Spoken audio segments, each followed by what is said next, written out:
Vamos lá no Apocalipse. Apocalipse. Então, vamos voltar nas trombetas e nas taças. Abre lá no capítulo 9. Capítulo 9. E abre no capítulo 16. Então, deixa marcado os dois textos aí contigo agora. Apocalipse 9 e Apocalipse 16. Que aí a gente vai conseguir fazer. Então, quando a gente volta nessa linha do tempo aqui, capítulo 9 e capítulo 16, nos dois capítulos. A gente volta nessa linha do tempo aqui, da grande tribulação, tá? Então a gente está agora acontecendo isso aqui. A gente tem aqui a linha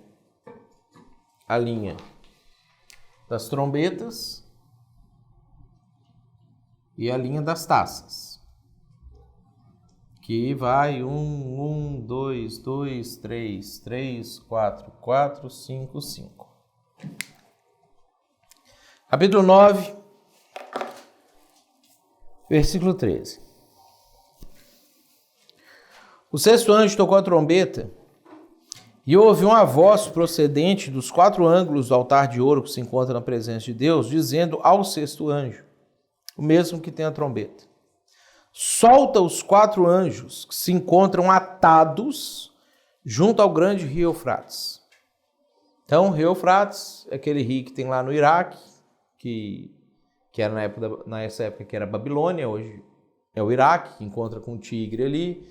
É um dos rios que existia desde o Éden, um dos rios, primeiro rio citado na Bíblia é o rio Eufrates, deságua ali no Golfo Pérsico, e é um rio, vamos pensar assim, talvez maior que o São Francisco, não chega a ser do tamanho do Amazonas, é maior que o São Francisco, não tem como as pessoas atravessarem a pé ali, né? Então, ele é um limitador de trânsito, de exército, sempre foi, ao longo da história.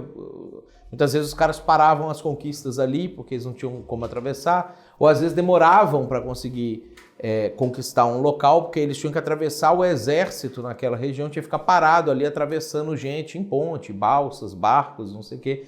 Não era uma coisa fácil de fazer. Isso, historicamente, quando a gente estuda as guerras de Alexandre o Grande, as conquistas de Dario, os romanos pararam ali, eles não foram para além dali, então raros passaram, quando passava era uma demora. Aí ele fala assim, versículo 15: foram então soltos os quatro anjos que se achavam preparados para a hora, o dia, o mês e o ano, para que matassem a terça parte dos homens.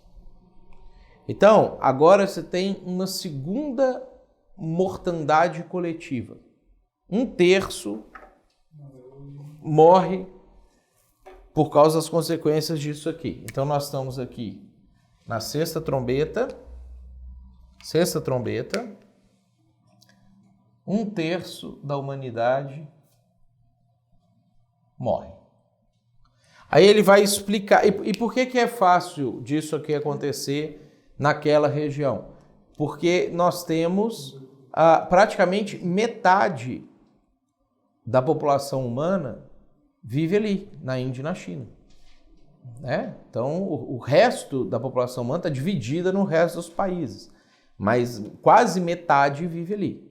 Tá? Então, ele continua falando aqui, versículo... Mas isso vai ser tipo um vírus? Ou... Não, uma guerra. Olha só o que vai acontecer, no versículo 16. O número dos exércitos da cavalaria era de 20.000 vezes 10 milhares. Eu ouvi o seu número. Dá 200 milhões. Então, um exército de 200 milhões de soldados, de pessoas, sai dali.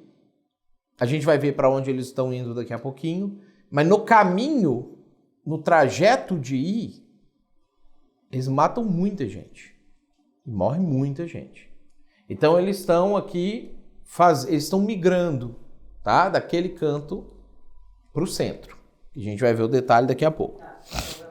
Os anjos e os 200 mil anos. Não, os anjos, são 4 anjos que estão soltos ali para poder fazer uma coisa, para poder promover esse ajuntamento de gente, de exército, e a gente vai ver daqui a pouco que não são só anjos, demônios vão virar parceiro deles aqui, e na sexta taça, é isso que vai ficar bem claro. Vai ficar bem claro. Assim, nessa visão, eu contemplei que os cavalos dos seus cavaleiros tinham couraças, cor de fogo, jacinto e enxofre. A cabeça dos cavalos era como cabeça de leão. Da sua boca saía fogo, fumaça e enxofre. Provavelmente ele está vendo uma arma de guerra, né? Ele está tentando descrever um canhão, um míssil, um tanque, um avião de guerra, sei lá. Ele está tentando descrever um armamento. É um negócio que não existia na época deles. A pólvora foi criada como arma por volta do ano 1000 ali pelos chineses e depois foi chegando mais para cá. Hoje, basicamente, todas as armas elas são feitas assim, né? Coisa que cospe fogo.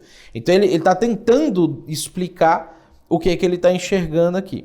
Aí ele fala, por meio desses 3 flagelos, a saber, pelo fogo, pela fumaça e pelo enxofre que saiu da sua boca, foi morta a terça parte dos homens.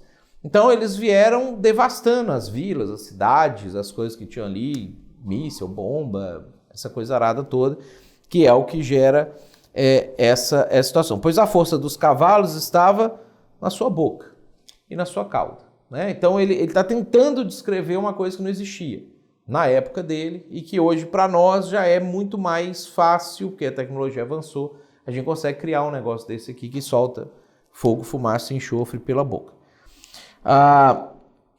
Versículo 20. Os outros homens, aqueles que não foram mortos por esses flagelos, não se arrependeram das suas obras, das obras de suas mãos, deixando de adorar os demônios e os ídolos de ouro, prata, cobre, pedra e pau, que nem podem ver, nem ouvir, nem andar. Nem ainda se arrependeram dos seus assassínios, nem das suas feitiçarias, nem da sua prostituição, nem dos seus furtos. Olha só que curioso ele mencionar isso aqui no versículo 20, nessa região especificamente. O país do mundo hoje que ainda guarda essa cultura de idolatria e de demônios tão fortemente é a Índia, né? É o país mais idólatra do mundo. Praticamente não existem países no mundo hoje que praticam esse tipo de idolatria. Você vai encontrar esse tipo de coisa em alguns lugares na África, assim, tribos muito obscuras. Você não encontra isso no mundo ocidental, mais nesse sentido aqui.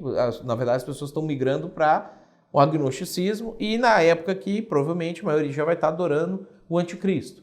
Então, não dá para afirmar com certeza, mas é um indício de que a Índia está envolvida nesse tipo de coisa aqui, porque é o povo que tem isso, adora 200 milhões de deuses, 300 milhões de deuses, com toda aquela confusão deles lá. Representando 4 pessoas? Não, são anjos, porque o que é a ideia disso que está acontecendo? Os seres espirituais interferem no mundo natural. E aí João está enxergando isso, que é aquilo que a gente vê, por exemplo, no livro de Daniel, que a gente vê, Paulo fala sobre isso lá em Efésios também, nossa luta não é contra carne e sangue, mas contra os principados, potestades. Hoje, as coisas que acontecem no mundo, elas são influenciadas por seres espirituais também. Não é só o ser humano sozinho da cabeça dele que faz as coisas. Então, nesse dia aqui, Deus, porque Deus está querendo fazer um negócio acontecer, ele manda assim, agora vocês que estão aí preparados para esse dia, saem e fazem o trabalho de vocês. E se você gostou dessa resposta e quiser estudar com a gente, acessa aqui embaixo o link para você poder estudar junto com a gente, fazer o nosso seminário. Vai ser um prazer ter você junto com a gente.